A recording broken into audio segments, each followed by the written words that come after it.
Leave Dumfries and head to New Abbey, and as you enter this pretty village, the National Museum of Costume is based at Chambly House. Sweetheart Abbey is the romantic sandstone remains of a 13th century Cistercian abbey, founded by the Lady of Galloway in memory of her husband, John Balliol. She's buried in the presbytery with her husband's embalmed heart. New Abbey's excellent facilities include a craft and gift shop, a beautiful tea shop, 2 hostelries and excellent parking near the Abbey. On to the Colvend coast, a romantic place with tiny coastal settlements, set amongst the hills with fine cliffs, sandy beaches and far-reaching views over the Solway to the mountains of the Lake District. The old church, nestling below Clifton Crags, was given 15 shillings by King Edward I of England when he passed this way in 1300. Merse Head is a 1,000-hectare nature reserve acquired by the RSPB in 1993. It sits on the Solway and was formerly a mixed farm. Today this landscape is managed with wildlife in mind.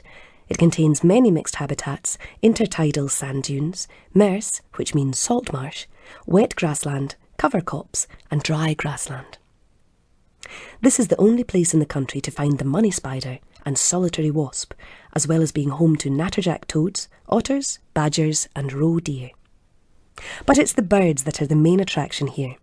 Up to 14,000 barnacle geese winter on the reserve, as do thousands of other wildfowl.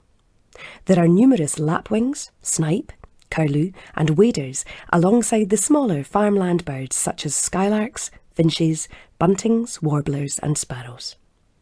Seabirds also use this habitat, as do birds of prey such as peregrines, merlins, hen harriers and short-eared owls. With all this variety, the reserve is a worthwhile visit any time of the year. Rockcliffe is joined to Kipford by the Jubilee Path, through scrub by the sea edge along the shallows of the Ur estuary. The 2 settlements are 4 times as far apart by road. The town of Dalbeattie is the next destination, and is the largest settlement hereabouts at the head of the tidal water of the Ur. This area was a missionary field of St. Constantine, who was sent here in the year 560, with many local church names bearing witness to this.